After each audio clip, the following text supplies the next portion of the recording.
Hi folks, I hope you're ready for the first part of our program on Who is Man. I'm going to try and keep the video short, so I've set my stopwatch for 30 minutes and hopefully we'll come in around there. And if we don't get this first part finished, we can go on and do a bit more next week. We're going to think today about how man is not an animal.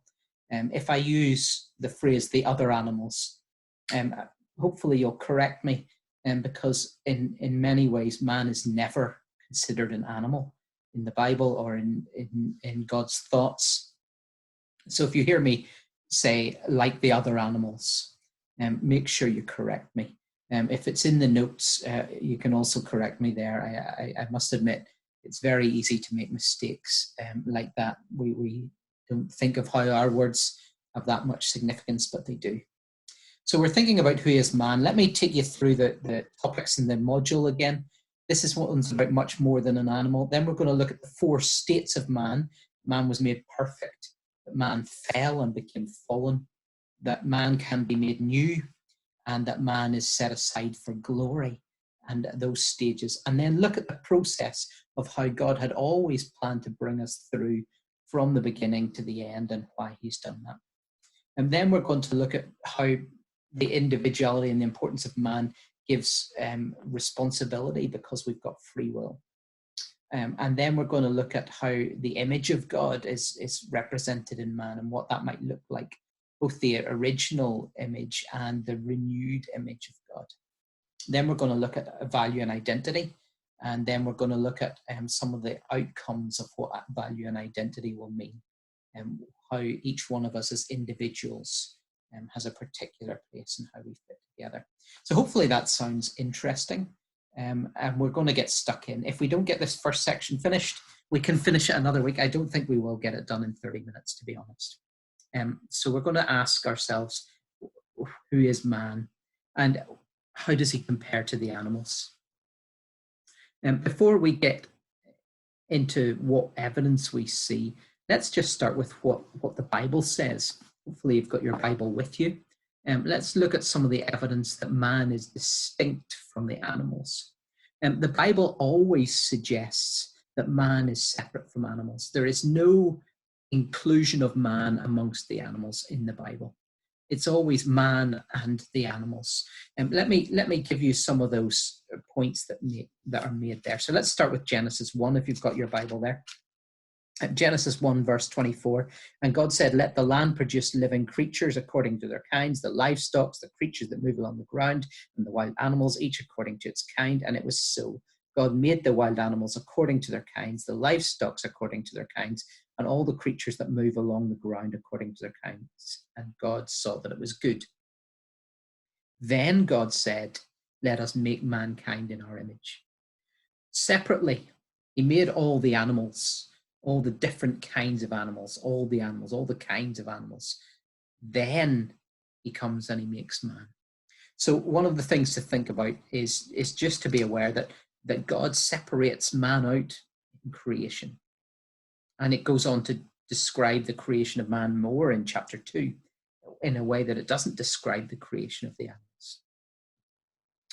Following on from that, the next couple of verses, he then says in verse 28, God blessed them and said to them, be fruitful and increase in number, fill the earth and subdue it, rule over the fish in the sea and the birds in the sky, and over every living creature that moves in the ground. Then God says, I give you every seed-bearing plant on the face of the whole earth, and every tree that has fruit with seed in it. They will be yours for food, and to all the beasts of the earth, and all the birds in the sky, and all the creatures that move along the ground. Everything that has the breath of life in it, I give every green plant for food. And so it was so. So God gives men responsibility over animals. He gives men responsibility over the not just the birds and the fish and the animals in the ground, but also for the plants and all the other things that are made. And he says, I give you authority over all these things. So man is not included in the subjugation there. He's separate. He is the one who is given authority over the animals. That makes sense? And that suggests that you have a separate class. You have all the things that are ruled, and the ruler, in the same sense that God has all of his universe, and there is one God who rules over it all, and all of his creation is his possession. And so man is distinct from the animals. In other places in the Bible, it gives man the responsibility to look after animals, the responsibility to care for animals and tend animals, and animals are given to man. And that picture is important, that God says you're separate and you're to rule over animals. And we're never included in the animals. If you look through the Bible, it talks about how you treat animals. Then it separately talks about how you treat other people. It separately gives rules for other men and women, and it gives rules for animals. And it always separates men from animals. And the closest it comes to comparing them or putting them together is this comparison in Ecclesiastes 3. You've got your Bible, check it with me. Some of the versions read differently, so make sure that you understand what I'm saying here. Ecclesiastes 3, verses 18 and 19. I also said to myself, as for humans, God tests them so that they may see that they are like the animals. And you think, you see, they're like the animals, right? And we read on in verse 19, surely the fate of human beings is like that of the animals. The same fate awaits them both. As one dies, so dies the other. And all have the same breath. Humans have no advantage over animals. Everything is meaningless. Now, the writer in Ecclesiastes is saying that everything is meaningless. He studies everything and he looks at it. And he says that there are likenesses between humans and the animals. It's not likenesses between humans and the other animals. It's not saying there are likenesses between humans and they are like animals. It's saying there are likenesses between humans and the animals. And so in comparing them, he's also separating them. Humans are like the animals in their mortality, in their frailness, in their breath, in the way they breathe in and out. They're just like animals in those ways. But it's always compared to the animals, not the other animals, and not with just animals, but the animals. And the distinction of that is it's setting man apart. Humans are like the animals. It's already separating them in comparing them. Both in the same way die. Both in the same way just breathe air.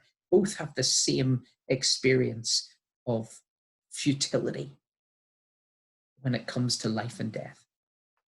But the Bible never includes man in the animals. He's always distinct. And even there, when he's compared some of his characteristics, some of the similarities of man to the animals, he's still making man distinct. Man is never one of the animals. He's never one of the other animals. He's always separate. So both men and women, separate from animals. Remember in Genesis 2, it's when God is looking for a wife for Adam, he can't find one among the animals. So he creates woman for man. Separate from the animals. All of these things point to the fact that the Bible suggests that man is distinct. And therefore, man will have a distinct purpose, a distinct design, and a distinct meaning from God's point of view. So if you're thinking about the animals and you think animals are beautiful, which they are, and they're great, which they are, I don't want you to think less of animals, but I do want you to think more of mankind. So if man is not a slightly evolved animal, what is he? The Bible says he's distinct, but what does the evidence say? Does the evidence back the Bible's claim that man is distinct from the animals? Or does evidence suggest we're just another animal? What evidence would you look to that would suggest that man is distinct, or that would suggest that man is the same? I'm going to pause for a second and give you a chance to think about what evidence you observe that man is distinct from the animals, much more than an animal. And alternately, if you see it, if you want to focus on it, what evidence do you see that man is merely an animal?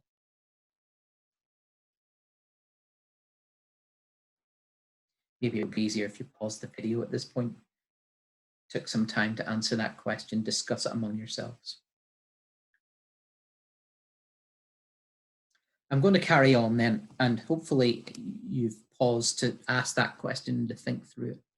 Some of the things that people say is evidence that man is only an animal is the fact, like animals in Ecclesiastes, it says they live and die like animals.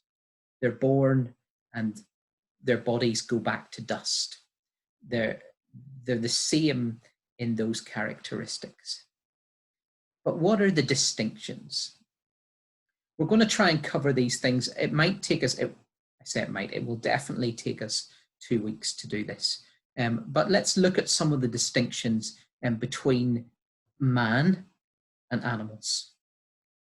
What do we observe? I would imagine that the first thing that people come to is intelligence. The first thing that we consider different between men and animals is intelligence. We're more intelligent than the animals. And it is true that even the least intelligent man is more intelligent than the smartest of the monkeys or the dolphins or whatever the smartest of the animals that we know. I should probably suggest that, first of all, that I am not an expert in zoology. My sister does zoology. She would be much better answering some of your questions than I would. But what I'm aware of is that man is more intelligent. But the way man sees that can be an issue rather than a help. Man's idea of we're intelligent, therefore we are a better species. If that was all there is, then you have real issues like apartheid in South Africa, where they said white men are more intelligent than black men. And therefore we are a different species. We are an elite species and they are a lesser species. It's two different types of human. And they made out that the blacks were subhuman. Now that is the issue with intelligence being the extension of our species, the thing that denotes why we're different from the animals. We are more intelligent, but that is not enough, nor is it really necessarily helpful, because sometimes, I put meritocracy in brackets there, sometimes we think, well, if we're more intelligent, then the most intelligent should rule our species, and that is clearly not the way it works. We don't value intelligence. Though we have a greater intelligence than most animals, we don't even value it the way we should.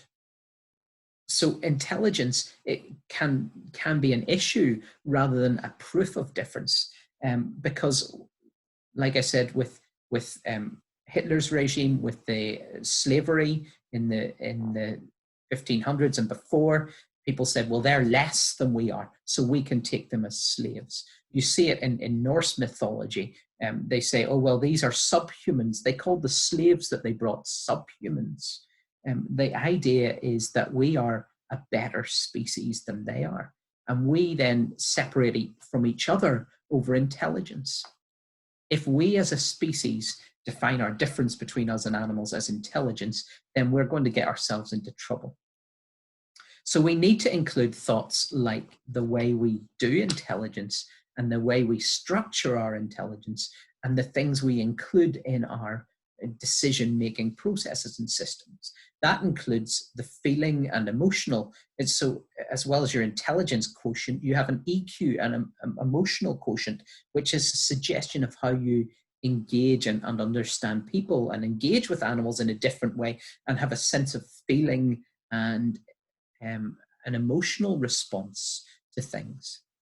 Man doesn't just think more or more intelligently than animals. He thinks very differently from animals. There's a lot of senses that man is making decisions based on more than just being smarter. We have more evidence, therefore we make better decisions. Actually, men make decisions against their logic, against their intelligence, which I nearly said other animals, which animals do not do. Animals, when they sense what the right thing to do is, they do it. When we sense what the right thing to do is, we often don't do it. So there's a way we use our intelligence, there's a way we respond to our environment that is much more than just we make better decisions than animals. In fact, you'll notice that that's most clearly not the case. So one of the big significant differences between us and animals is that we think, and we really do consciously think about so much more than animals. We say the lion is the king of the jungle, and the lion spends 18 hours a day sleeping because he doesn't need to think about most of the things that he does. When he's hungry, he gets up, chases something, eats it, leaves whatever's left so he can eat it tomorrow, looks after his or her cubs maybe, and sleeps, because the activity of the animal doesn't require all the consciousness of man. And sometimes we overuse that consciousness. It's hard to switch off. I have problems sleeping at night because my brain does not switch off. I engage with computer games and phone games far more than I should because my brain wants constant data, constant information. So the way we use our intelligence and the way our intelligence responds, it's a much more conscious response and a much more active response to the world and to the environment than animals. I'm not saying animals are stupider. I am aware that animals don't have as much intelligence, but the way they process things is very instinctive, very much, this is what I do. This is how I work. We make so many choices, even against what we do and against how we work, that suggest that our intelligence is different. And the way we feel emotionally, mourning and suffering and depression and anxiety, those sorts of feelings are very different. There are occasions when animals experience those sorts of emotions, but nothing like the way man can feel it over the failure of your favorite automobile. Your car breaks down and your heart falls apart and your experience is ruined. And animals just don't experience that in the same way. On top of the way we are more intelligent, is the way we go about interacting with the world in curiosity, in advancement, in creativity. Let me explain some of these things. We say curiosity killed the cat. Are you familiar with that? It's a phrase that sort of suggests that cats are more inquisitive than most animals. They peer in things, they want to have a look at things, they want to check things out and understand things a bit more. Dogs kind of bounce about and seem happy. A cat wants to know a little more. But far more than cats, human beings have an amazing curiosity. If you sit a child in front of a shut cupboard and say, don't look in there, oh, the child wants to look in that cupboard. If you say, whatever you do, don't open that box, it doesn't matter what else is going on in the room or how exciting, the one thing the child wants to do is open that box. Because curiosity is a huge part of the way we understand and develop and grow. And we do develop and grow differently from animals. We understand things, we find out things, we look at things. When a child is young, everything goes in the mouth to taste it, right? Because part of understanding objects is experiencing them, tasting them. And so out of curiosity, a child will almost invariably put everything in its mouth. Is this food? No, it's not. Is this food? Yes, it is. Is this food? And there's a constant question of curiosity and questioning of our world and what's going on out there. We are more curious, completely more curious. And what it leads to is a massive amount of creativity. People will say that other animals use tools, that birds use sticks for things, or monkeys will use a stick to clean things out, or even the way species interact. So you'll have hippos have particular birds that clean their ears, or they take the algae off their back, or the fleas off them, or whatever it might be. But whenever it comes to using tools, they say one of the things that's distinct about man is intelligence and the ability to use tools. But it's not just the ability to use tools, it's the ability to create, to make up the idea of a tool, and to create it, and to utilize it, to invent the tool, and to go beyond the tool to many other ideas. And man has this amazing creativity. The history of man, as we look at it, goes back about 7,000 or 8,000 years.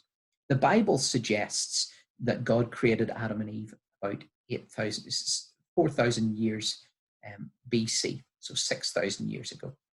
Actually, the earliest writing we have goes back to about 500 years after that, 400 or 500 years after that. So we're talking about a similar time scale for the history we have of mankind.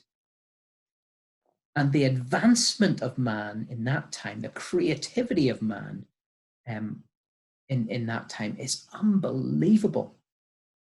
So other animals maybe have learned to utilize particular tools. We can train animals to use particular tools, not just get your dog to pick up a newspaper, or get a chimpanzee or a rat to run around a maze, or a chimpanzee to do a particular task.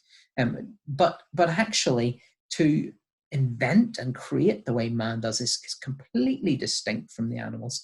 In the last 6,000-7,000 years, what have animals produced as tools and as things to use, to utilize, to create?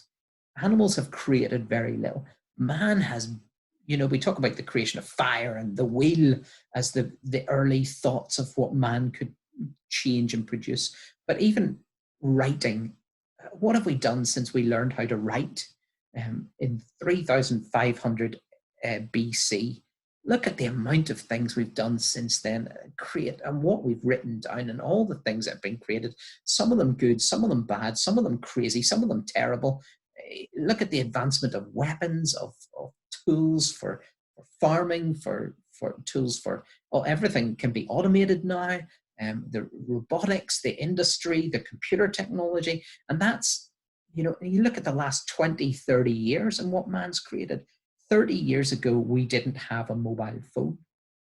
30 years ago, the internet was a new toy. So in 30 years, we've gone from not having a mobile phone and not having internet to them becoming basic needs of human beings. What an amazingly creative thing man is. And some of that creativity is very destructive and very unhelpful. Some of it is very negative.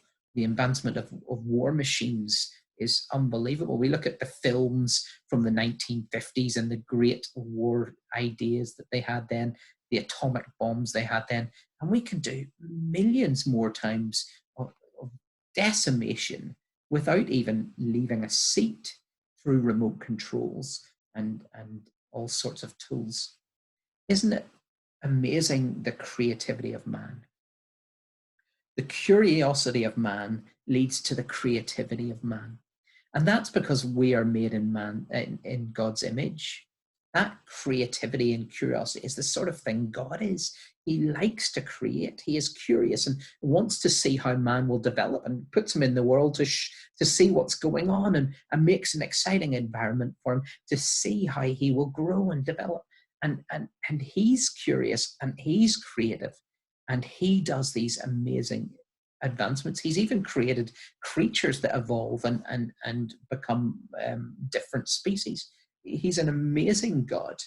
And the evidence is that man is also very unique among all of God's creation in this creativity and curiosity and going out there and developing and creating and advancing. It's not just because we're more intelligent than other creatures. It's that they don't see the need for this drive for growth and development and beyond. And unless you're completely different from me, I imagine when you stand outside and look at the stars, you imagine more. You imagine what's beyond them. You think of all the other planets and stars out there, of the galaxies, of the things that might be going on, and you imagine more. And that curiosity, creativity, and advancement is a hugely different thing in man than animals. One of the other things, so if you say, intelligence and use of tools would be the two things that people would firstly point to, who are even evolutionists. They say one of the things that sets our species different from other species is our intelligence and our use of tools. But actually, it's vastly different. It's not a different level of intelligence, it's a different type of intelligence. And it's not a slightly advanced curiosity, it's a completely different thing. On top of that, there's an element of conscience in mankind that we don't find in animals. Mankind makes moral decisions and choices and has a conscience and is aware that the impact of his behavior impacts others. The choices they make can be considered right and wrong. Animals don't make choices based on right and wrong. Recently, I saw somewhere a report of gay animals. We say, oh, well, one of the distinctions is that humans can choose to be gay and animals don't. Well, I am aware that there are animals that are gay, but they don't make a moral choice about that. They just do. They have sexual relations with other animals of the same gender.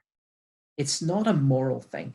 Whereas there seems to be a moral question, a decision. Is it right or is it wrong? Even the questions, to ask the question, is it right or is it wrong, is to have some sense of conscience and morality. And animals don't have that distinction. A black widow spider eats her mate. Isn't that right? Is that the one? That is the one, right? My biology is very poor. Alistair's not going to be happy. But the idea of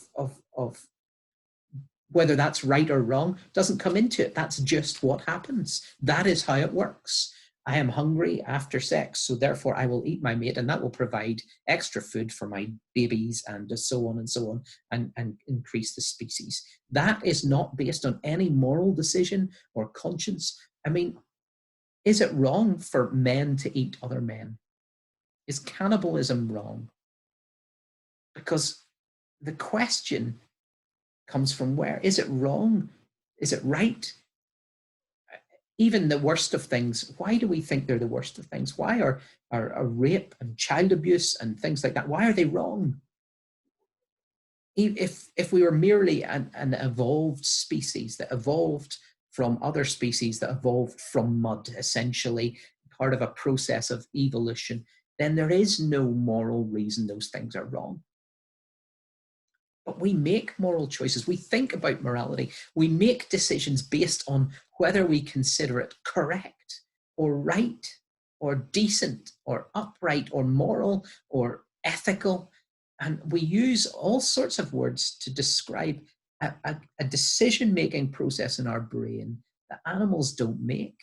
They don't have this idea of, well, is this the right thing to do or is it the wrong thing to do? You can train animals to make decisions, and you can show animals And you can tell, you know, when your dog's knocked something over, he knows you're going to be angry because he hides out of the road. And just like a child who doesn't go into a room that they broke the ornament in, oh, well, I haven't been in that room for hours, so it couldn't have been me.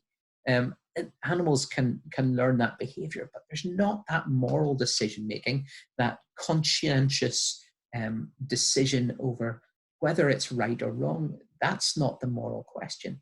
At best, we can train animals sort of to sort of decide whether other people will be upset with my decision or the thing that's happened, and they will understand that this is the sort of behavior I have been scolded for before. Therefore, I'm aware that my owner will not be happy with this behavior.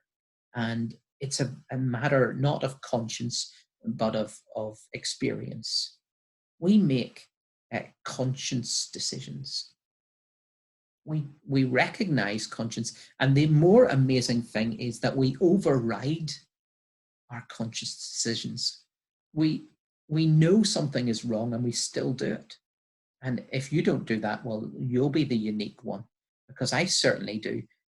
I know something is wrong and yet I still do it. And that understanding of right and wrong, moral compass, that conscience that says there is something going on here that is incorrect. We say if somebody doesn't have that, they're a psychopath or a sociopath. They don't understand the results of their decisions morally. They don't have that moral distinction. So we say that somebody who has not got that experience is not truly human, because that's a huge part of humanity that differs from animals. If you're here to correct me and check up on me and make sure that what I'm saying is right, I'm sure you could go through what I'm saying and argue a case. I'm not here to sit and argue over things. If that's the case, there'll be another time and opportunity for that. What I'm trying to suggest is that the vast array of evidence that is out there suggests that man is significantly different from animals. We'll come back to this. We haven't even finished that slide, and there's two more on this differences, and then there's a third one on what those differences mean. We'll come back to them next week, but hopefully that's given you a start on some of the things that you think, and maybe you'll go away and think about that next week, and maybe when you come back next week, you'll have more ideas. Maybe by the time we do the video chat on Thursday at 6 p.m., you'll have more understanding or more thoughts on what makes man different. The notes are on the website. This slideshow will also go on the website. The link to this video will go on the church website, and this video will be on YouTube. So hopefully, if that's helpful, you can find some of that information. Thanks for staying with us this week, and hopefully you've been encouraged by that and think of man differently, and we'll come to more next week. Ooh, I'm showing you the next slide even though I'm not on it yet.